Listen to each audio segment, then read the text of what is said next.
Guys, good morning to all. मैं आपका दोस्त एनपी आपका यूट्यूब चैनल पर स्वागत करता हूं। जैसे कि हम इस समय डाइजेस्टिव सिस्टम पढ़ रहे हैं। डाइजेस्टिव सिस्टम मतलब समझ सकते हो कि किस तरीके से हमारी बॉडी में हम जो भी फूड मटेरियल खाते हैं एनवायरनमेंट से, उसका डाइजेशन अर्थात पाचन कैसे होता है। जैसे कि हमने डिस्कस किया था कि यह प्रोसेस 5 टाइप से कंप्लीट होती है: इंजीशन, डाइजेशन, एब्जॉर्प्शन और एसिमिलेशन और डेफिकेशन। पिछली क्लासेस में हम ये डिस्कस कर चुके हैं कि यह प्रोसेस कैसे चलती है और कैसे होता है। आज हम डिस्कस करने वाले हैं कि इसके जो सपोर्टिव ऑर्गन हैं, जो लिवर है और जो पैनक्रियाज है, उसका क्या महत्व है और वो हमारी बॉडी में उसका दैनिक जीवन में अर्थात मेटाबॉलिज्म में क्या पार्टिसिपेट करता है। तो हम समझने का प्रयास करेंगे। जैसा कि मैं थोड़ा पिछला रिवाइज करवा दूं कि जिस तरीके से हमने मेरे सारे लेक्चर आप देखेंगे तो आपको लगेगा बहुत ही सिंपल वे है ये पढ़ने का, बायो समझने का। इससे बेहतर तरीका हो ही नहीं सकता। यदि आप सही तरीके से मेरे अप्रोच से, मैंने पहले कहा था कि मुझे कोई चीज़ रटाने की ज़रूरत नहीं है, आपको सिर्फ समझना है और एक अप्रोच तय करना है कि हमें किस वे से चलना है, हमें किस चीज़ों को क्या क्या महत्व है हमारे दैनिक जीवन में और हमारी बॉडी में क्या हलचल होती रहती हैं और हम जो भी खाते हैं उसका क्या महत्व है। ऐसा नहीं कि हमें भूख लग गई तो हमने खाना खा लिया, बस हमारी तृप्ति हो गई तो हमें कोई मतलब ही नहीं। अरे नहीं, हमें सोचना पड़ेगा, इस चीज़ में महसूस करना पड़ेगा कि हम जो खाते हैं उसका किस तरीके से डाइजेशन होता है और किस तरीके से हमारी बॉडी और चीज़ों को नेगलेक्ट करती है, नाइट्रोजनस मटेरियल को, जिसे हम बाहर कर देते हैं। तो इस तरीके से हम सोचेंगे और हमने देखा होगा, मेरे लेक्चर को आप देखेंगे तो आपको महसूस होगा कि किस तरीके से मैंने आपको समझाने का प्रयास किया कि हमारी बॉडी के कंकाल तंत्र क्या है, उसके ऊपर मसल्स कैसी है और उसकी स्किन कैसी है। ये मसल्स और स्किन के बारे में अभी पढ़ेंगे कि किस टिश्यू और सेल से मिलके बने हैं। जैसे कि मैंने बताया था कि किस तरीके से सेल से टिश्यू, सेल्स का समूह टिश्यू बनाता है और टिश्यू का समूह ऑर्गन बनाता है और ऑर्गन सिस्टम और किस तरीके से हमारी ह्यूमन बॉडी का फॉर्मेशन होता है। ऐसी तरीके से हर एनिमल का भी होता है। तो कहने का तात्पर्य ये है कि किस तरीके से हम प्रॉपर वे से चल रहे हैं ताकि वो आपको धीरे धीरे धीरे धीरे हर चीज़ बड़ी समझने में बहुत ईजिली लगे और आपको हर चीज़ समझ में आए। फिर हमने मॉर्फोलॉजिकल देखा कि हमारे बाहर के ऑर्गन, हैंड, लेग में क्या बोन्स हैं, और हमने ये भी देखा कि आइज़ जो है उसका क्या महत्व है और हम उसको उसमें कौन कौन से डिफेक्ट हो सकते हैं। ईयर को भी समझा, नोज को भी समझा, टंग को भी समझा, टीथ को भी समझा। अब धीरे धीरे धीरे हम बॉडी के अंदर प्रवेश करने जा रहे हैं और हमने समझा इस तरीके से डाइजेस्टिव सिस्टम को। डाइजेस्टिव सिस्टम ने हमने हमारी बॉडी में जैसा कि 2-3 प्रोसेस होती हैं, जैसा कि डाइजेशन, जैसे हम फूड मटेरियल खाते हैं तो उसका कैसे डाइजेशन होता है और कैसे हमें वो एनर्जी प्रदान करता है, कैसे हमारी शरीर की ग्रोथ करता है। जब हम बचपन में होते हैं तो एक छोटे से नन्हे बच्चे होते हैं और किस तरीके से हमारी स्किन का फैलाव होता है, किस तरीके से हमारे ऑर्गन्स का विकास होता है। हम सारी चीज़ों को डिस्कस करेंगे, किस तरीके से ऑरिजिन से लेकर डेवलपमेंट तक किस तरीके से हमारा विकास होता है। और हमने ये भी समझा पिछली क्लासेस में, और हम ये भी देखेंगे कि किस तरीके से रेस्पिरेशन होता है, अर्थात हम जो श्वसन क्रिया करते हैं, ऑक्सीजन को लेते हैं, कार्बन डाइऑक्साइड को बाहर करते हैं, तो हमारे शरीर में कितनी कार्बन डाइऑक्साइड बनती है और कैसे बनती है और कैसे रिलीज होती है, कितने प्रकार का श्वसन होता है हमारे अंदर, और हम कैसे एक्सक्रीशन करते हैं जो हमारे बॉडी के लिए हार्मफुल हैं, उन्हें कैसे नेगलेक्ट करके बाहर करते हैं, एक्सक्रीशन करते हैं। तो इन सारी चीज़ों का हम बहुत ही, मेरे लेक्चर को आप देखते रहिए, आप धीरे धीरे धैर्य बनाए रहिए, धीरे धीरे धीरे हर चीज़ समझ में आएगी। आपको जो वर्ड्स थोड़ा टफ लगते होंगे उस को भी आप बहुत आसानी से समझेंगे, क्योंकि मैं हर लेक्चर में अक्सर सभी वर्ड्स का बार बार यूज करता हूँ। वो इसलिए करता हूँ ताकि आप उन चीज़ों को माइंड में क्लिक हो सकें। तो अब हम पढ़ रहे हैं डाइजेस्टिव सिस्टम को। डाइजेस्टिव सिस्टम को हमने देखा किस तरीके से हम माउथ में कोई भोजन करते हैं या कोई कुछ भी बाहर से खाते हैं तो किस तरीके से उसका वहाँ प्रोसेस इंजेक्शन होता है, किस तरीके से काटना पीसना और किस तरीके से सलाइवा का मिलना और माउथ में, और जिस तरीके से माउथ के बाद ईसोफेगस में, अर्थात माउथ को बक्कल कैविटी भी कह सकते हैं, किस तरीके से ईसोफेगस में माउथ में जब खाते हैं फूड, फिर किस तरीके से ईसोफेगस के माध्यम से स्टोमक में आता है।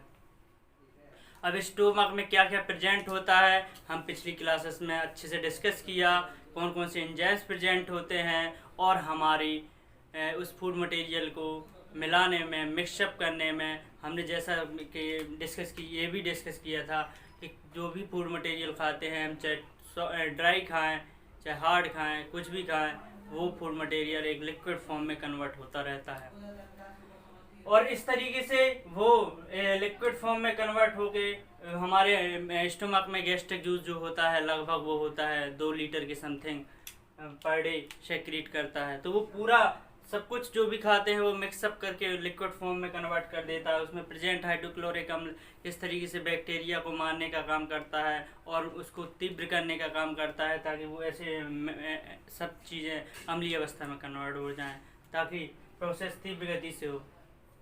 अब हम समझेंगे किस तरीके से स्टोमक के बाद ये हमारे स्मॉल इंटेस्टाइन में जाता है अर्थात छोटी आंत में जाता है, और किस तरीके से फिर बड़ी आंत में अर्थात लार्ज इंटेस्टाइन में जाता है, और सारे वाटर का जो अभी तक अम्लीय और क्षारीय अवस्था में जो प्रोसेस चल रही होती हैं वो किस तरीके से वो लिक्विड को लार्ज इंटेस्टाइन एब्जॉर्प्शन करने का काम करता है। तो हमें इन्हीं सारी चीज़ों को समझना है कि किस तरीके से हम फूड मटेरियल खाते हैं, किस तरीके से उस प्रोसेस को कंप्लीट करते हैं। तो यहाँ हम देखेंगे एग्जाम में भी काफ़ी क्वेश्चन लिवर और पैनक्रियास से बनते हैं और स्टोमक से जो एंजाइम्स हैं उनके बारे में भी पूछा जाएगा। तो यहाँ हम जब देख रहे हैं कि किस तरीके से हमारे फूड मटेरियल स्टोमक में आता है, और ये जो संरचना दिख रही है आपको, यह जो संरचना दिख रही है, यह संरचना अर्थात इधर जो संरचना होती है ये लिवर है। लिवर इसका क्या महत्व है हमारी बॉडी में और ये कितना पार्टिसिपेट है, ये समझ लो। ये हमारे बॉडी के लिए एक डॉक्टर की तरह काम करता है। ये डॉक्टर, या फिर ये समझ सकते हैं कि ये हर चीज़ को रेगुलेट करने का प्रयास करता है कि कोई भी प्रोटीन की मात्रा में ग्लूकोज न ज़्यादा हो जाए। बॉडी में ग्लूकोज ज़्यादा हो जाने से डायबिटीज़ का खतरा बढ़ सकता है, और यदि ग्लूकोज को कंट्रोल करना, ये ग्लूकोज और पैनक्रियाज को जो होता है, पैनक्रियाज वो ग्लूकोज और इंसुलिन को कंट्रोल करने का प्रयास करता है।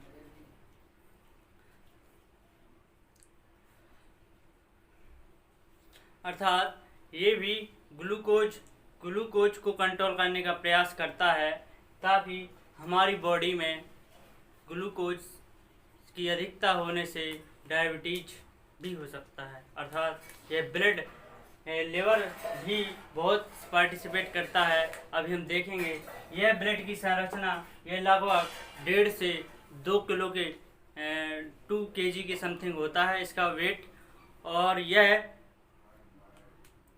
हमारे शरीर की सबसे बड़ी ग्लैंड है।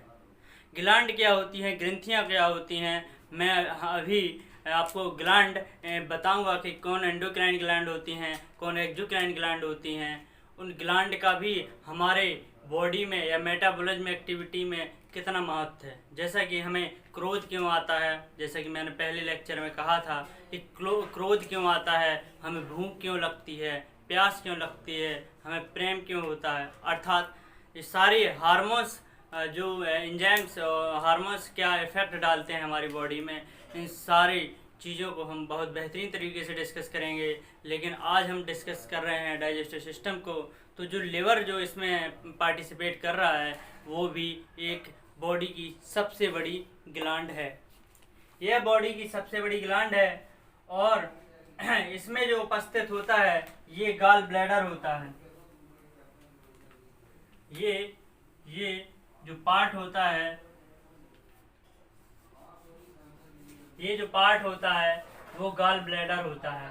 ये नाशपाती शेप होता है, जैसा कि आपने नाशपाती देखा होगा मार्केट में जो आप खाते हैं, तो ये उसी शेप में होता है। ये लार्ज इंटेस्टाइन हुआ आपका, लार्ज इंटेस्टाइन। तो ये जो आपका नाशपाती शेप जो इस संरचना है वो गॉल ब्लैडर है।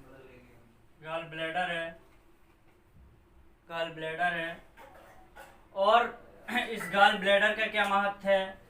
और ये जो संरचना आपको दिख रही है स्टोमक के जस्ट नीचे, वो होता है पैनक्रियाज।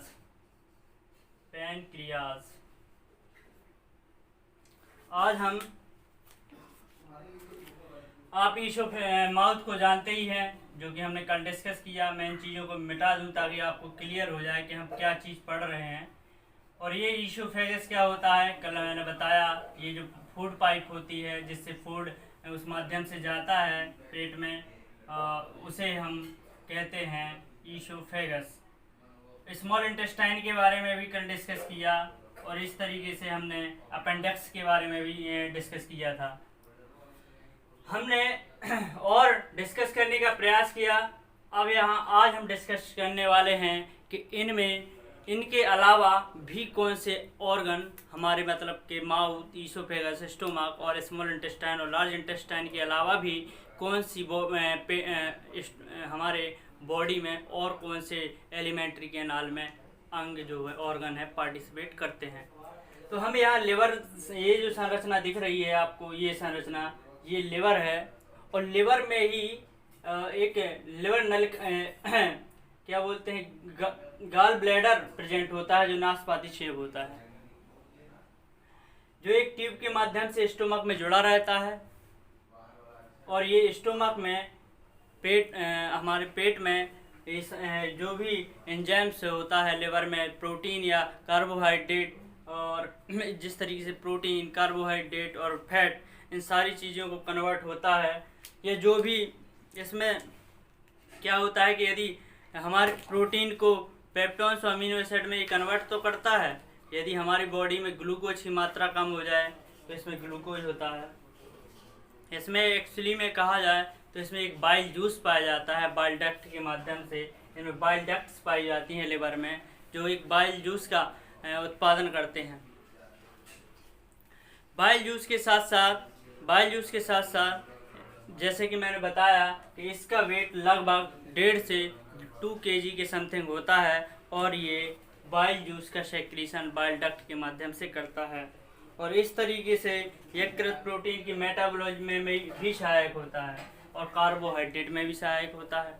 अभी क्या करता है कि कार्बोहाइड्रेट को तो ग्लूकोज में कन्वर्ट होना ही है, लेकिन बॉडी में प्रोटीन की अधिक मात्रा होने पर भी यह प्रोटीन को भी ग्लूकोज में कन्वर्ट करके उसे ग्लाइकोजन में संचित करके, अर्थात हमारी ग्लूकोज जो यदि बॉडी में अधिक मात्रा हो जाती है तो यह ग्लाइकोजन के रूप में कन्वर्ट करके अपने लिवर में संचित कर लेता है। लिवर मतलब यही काम करता है कि किसी भी फूड मटेरियल को जो हमने खाया है, कार्बोहाइड्रेट, प्रोटीन या फैट, तो इसमें से किसी भी मात्रा की अधिकता हो जाने पर यह कंट्रोल करने का प्रयास करता है और उन चीज़ों को संचित भी कर लेता है। जैसा कि मैंने ये भी बताया था कि जिस तरीके से हम फास्ट वगैरह रहते हैं 9 दिन नवरात्रि में, तो उस तरीके से जब हम भूखे रहते हैं तो उस 9 दिन तक हमें एनर्जी कहाँ से मिलती है, तो इसी लिवर में वो एनर्जी संचित रहती है और हमारी बॉडी को जितनी मात्रा ग्लूकोज को ज़रूरत होती है और उसी तरीके से ये हमारी बॉडी में सेक्रेट करता रहता है, अर्थात देता रहता है जो हमें डिमांड होती है। और इस तरीके से यह हमारी बॉडी में प्रोटीन की मेटाबॉलिज्म एक्टिविटी में प्रोटीन को भी सक्रिय रूप में भाग लेता है, और यह इस तरीके से यह प्रोटीन विघटन के फलस्वरूप उत्पन्न विषैले अमोनिया को यूरिया में कन्वर्ट कर देता है। अर्थात जब ये प्रोटीन का विघटन करता है, तोड़ता है, तो उसी समय नाइट्रोजनस जो मटेरियल निकलते हैं, अर्थात अमोनिया कह सकते हैं, उस अमोनिया को यूरिया में कन्वर्ट कर देता है। अब वह जो अमोनिया और यूरिया में कन्वर्ट होता है, जिसे हम बाथरूम के रूप में वो पानी मिला के उस यूरिया को और उस बाथरूम के रूप में सेक्रेट कर दिया जाता है। और ये आगे फिल्ट्रेशन किस तरीके से होता है कि किस तरीके से ये नाइट्रोजनस मटेरियल हमारी किडनी में पहुंचेंगे और किडनी के माध्यम से हम किस तरीके से इसे बाहर करेंगे, एक्सक्रीशन करेंगे, क्योंकि ये हमारी बॉडी के लिए बहुत ही हार्मफुल प्रोडक्ट होता है, इसीलिए इसे बॉडी से बाहर कर दिया जाता है। इसे अमोनिया को यूरिया में कन्वर्ट करके कुछ पक्षी होते हैं जो अमोनिया को डायरेक्ट सेक्रीट करते हैं, एक्सक्रीशन करते हैं, जबकि हम लोग आप जो हैं वो यूरिया को ही बाहर करते हैं। तो इस तरीके से हम देखेंगे कि किस एनिमल में और किस पक्षी में क्या प्रेजेंट होता है, और वो किस तरीके से कहा जाए तो उभयचर क्या करते हैं, एम्फीबियंस और कह सकते हैं रेप्टाइल्स क्या करते थे, या इस तरीके से हम क्या करते हैं, क्या एक्सक्रीशन करते हैं। सबका अलग अलग फंडा है, और हम इनके बारे में इस चैप्टर के बारे में जब डिस्कस करेंगे किडनी के में, तो हम इन सब चीज़ों के बारे में डिस्कस करेंगे कि कौन अमोनिया को सेक्रेट करता है, एक्सक्रीशन करता है, और कौन यूरिया को। तो इस समय हम जो कहा कि यदि अमोनिया को यूरिया में कन्वर्जन कहाँ होता है, तो कह सकते हैं कि यह प्रोसेस हमारे लिवर में होती है। और प्रोटीन की हमने अभी बताया कि प्रोटीन की अधिक मात्रा होने पर यह कार्बोहाइड्रेट में भी कन्वर्ट करने का प्रयास करता है, और इस तरीके से कार्बोहाइड्रेट मेटाबॉलिज्म के रक्त में ग्लूकोज को ग्लाइकोजन में कन्वर्ट कर लेता है, जैसे कि अभी मैंने बताया था आपको।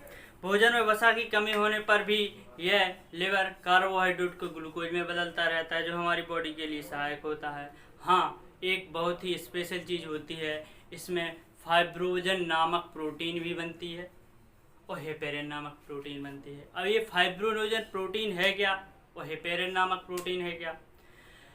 ये फाइब्रोजन जो प्रोटीन बनती है वो हमारी बॉडी में जब हमें कोई चोट लग जाती है तो हमारा ब्लड सेक्रेशन होने लगता है, तो ये ब्लड क्लॉटिंग का काम करती है। अर्थात यदि फाइब्रोजन है तो अच्छा है आपका, तो आपका ज़्यादा ब्लड सेक्रेट नहीं होगा और आपका जल्दी से वो थक्का बना लेगा। तो बाहर जो हमारा ब्लड जब बाहर निकलता है तो किस तरीके से उसे जमने में सहायक होता है, वो फाइब्रोनोजन ही होता है। और इस तरीके से हेपेरिन क्या होता है? हेपेरिन वह प्रोटीन है जो हमारे ब्लड में, यदि हमारे भीतर ब्लड है इसके बावजूद भी वो नहीं जमता, फ्रीज नहीं होता।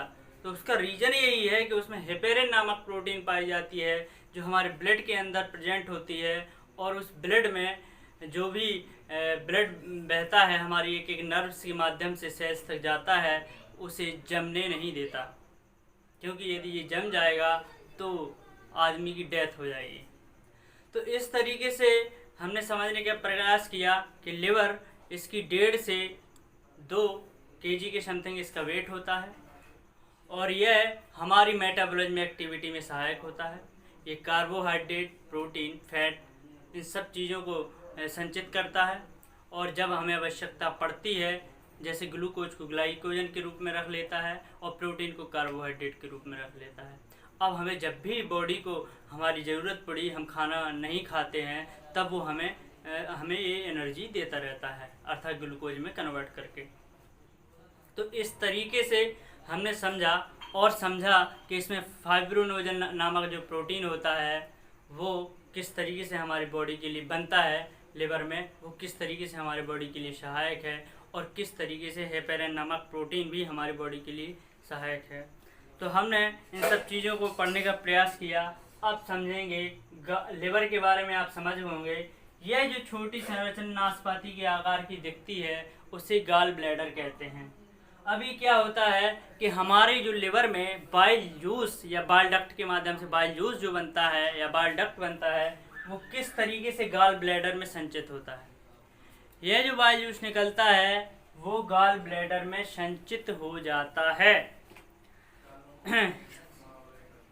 जमा करने का काम इसी का काम है।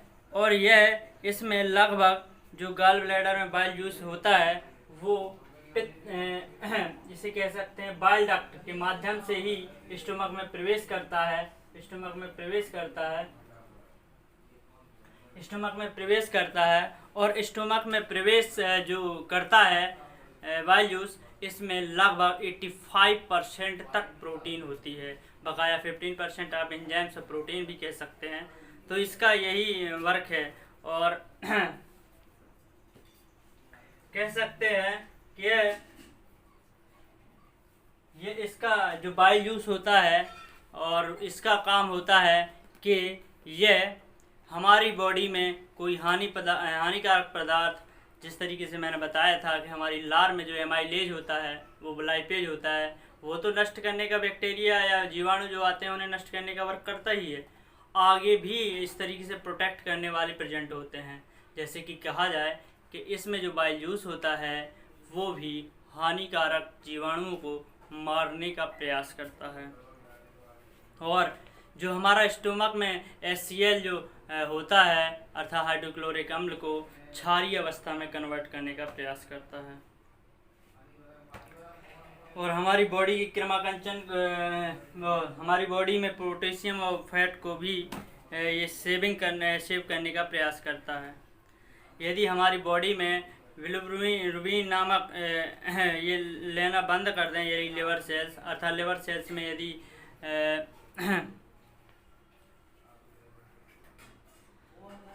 तो यदि हमारे लिवर में जो बाइल डक्ट है इसमें यदि कोई अवरोध उत्पन्न होता है तो बिलिरुबिन जो इससे उत्पन्न होता है, इसमें प्रेजेंट होता है, उसको हमारी ब्लड सेल्स लेना बंद कर देती हैं, जिससे वो इन्फेक्टेड हो जाता है और हमें जॉन्डिस जैसी बीमारी से खतरा बढ़ जाता है। जॉन्डिस मतलब पीलिया, और हमें पीलिया जैसी समस्या क्रिएट हो जाती है। तो हमने लिवर को समझा और अब गॉल ब्लैडर को भी समझा। अब समझेंगे पैनक्रियाज। पैनक्रियाज दूसरी सबसे बड़ी ग्रंथि है, आप कह सकते हैं ग्लैंड। हम ग्लैंड के बारे में पढ़ेंगे भी, अभी फ़िलहाल ग्लैंड कह सकते हैं कि लिवर जो है हमारी बॉडी की सबसे बड़ी ग्लैंड है और पैनक्रियाज भी दूसरी नंबर की सबसे बड़ी ग्लैंड है। और पैनक्रियाज में ये विशेषता होती है कि ये एंडोक्राइन और एक्सोक्राइन दोनों ही प्रोसेस में वर्क करती है। पैनक्रियाज ये संरचना जो आपको दिख रही है स्टोमक के जस्ट नीचे, ये संरचना देखी है, ये पैनक्रियाज होता है और ये पैनक्रियाटिक जूस उत्पन्न करता है। इसमें इंसुलिन हार्मोन्स का स्रावण होता है जो बीटा सेल्स में बनती हैं। यदि इंसुलिन हार्मोन्स की मात्रा कम हो जाएगी, पैनक्रियाज के माध्यम से कम स्रावित होगा, तो हमारी बॉडी में ग्लूकोज की मात्रा अधिक बढ़ जाएगी, तब हमें डायबिटीज जैसी बीमारी का खतरा बढ़ जाएगा। और यदि इंसुलिन की मात्रा बढ़ जाती है तो हमारी बॉडी में हाइपोग्लाइसीमिया जैसी डिसीज का होने का खतरा बढ़ जाता है। तो हमारे पैनक्रियाज भी एक वर्क करता है कि किस तरीके से ग्लूकोज और इंसुलिन को कंट्रोल किया जाए। इंसुलिन की खोज के बारे में अक्सर क्वेश्चन बनता है और क्वेश्चन पूछा भी जाता है एग्जाम में कि इसका क्या वर्क है। बेंटिंग एंड वेस्ट ने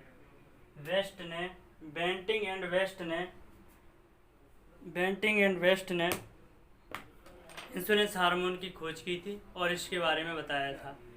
इसमें जो बीटा सेल्स प्रेजेंट होती है, इसमें अल्फा, बीटा, गामा और भी चीज़ें होती हैं। तो हमें जो बीटा सेल्स है वो इंसुलिन हार्मोन का सेक्रेशन करता है, ये महत्वपूर्ण है। और यही पैनक्रियाज जो है किस तरीके से हमारी बॉडी के लिए महत्वपूर्ण है, और हमने समझा कि किस तरीके से लिवर, गॉल ब्लैडर और पैनक्रियाज ये हमारी बॉडी में सहायक होते हैं, किस तरीके से हेल्प करते हैं, और किस तरीके से डाइजेशन में जो जूस होता है, जैसे कि मैंने बताया कि पैनक्रियाज से पैनक्रियाटिक जूस निकलता है और लिवर से बाइल जूस निकलता है, तो वो किस तरीके से हमारी मेटाबॉलिज्म में सहायक होता है, और उसमें प्रेजेंट जो एंजाइम्स होते हैं वो हमारी बॉडी में जो शेष रह जाता है उसमें मैशअप करने का काम करता है, मैशअप करने का काम करता है। और इस तरीके से आज हमने इस तरीके से पूरे डाइजेस्टिव सिस्टम को समझने का प्रयास किया कि किस तरीके से एलिमेंट्री कैनाल में कौन कौन से ऑर्गन प्रेजेंट होते हैं। आप समझ गए होंगे, माउथ हुआ, इसोफेगस हुआ, लिवर हुआ, गॉल ब्लैडर हुआ, स्टोमक हुआ, और पैनक्रियाज हुआ, और स्मॉल इंटेस्टाइन और लार्ज इंटेस्टाइन। हमने ये भी समझने का प्रयास किया कि किस तरीके से माउथ में इंजेक्शन होता है और फिर आगे चल के डाइजेशन होता है फूड मटेरियल का, और कैसे कार्बोहाइड्रेट ग्लूकोज में टूटता है, तो किस तरीके से प्रोटीन पेप्टॉन्स हो जाके अमीनो एसिड में टूटता है, और किस तरीके से हम फैट को ग्लिसरॉल में टूटता है। अब हम नेक्स्ट क्लास में पढ़ने का प्रयास करेंगे कि किस तरीके से यह ट्रांसपोर्ट होता है, अर्थात हम ब्लड पढ़ने का प्रयास करेंगे और ब्लड में देखेंगे कि किस तरीके से हमारी बॉडी में जो ब्लड होता है कौन कौन प्रेजेंट होता है हमारे ब्लड में, और कौन कौन सा किस तरीके से फूड मटेरियल को ले जाते हैं प्रत्येक सेल्स तक, हम इसके बारे में भी डिस्कस करेंगे। और रेस्पिरेशन को भी पढ़ेंगे कि किस तरीके से हम ऑक्सीजन और कार्बन डाइऑक्साइड को यूज करते हैं और किस तरीके से हमारे बॉडी के लिए सहायक है। तो आज के लिए बस इतना ही, और देखेंगे नेक्स्ट क्लास में क्या होता है। धन्यवाद। और यदि आपको मेरी मेहनत और मेरा कॉन्सेप्ट समझ में आता है तो please like, subscribe and share कीजिएगा। धन्यवाद।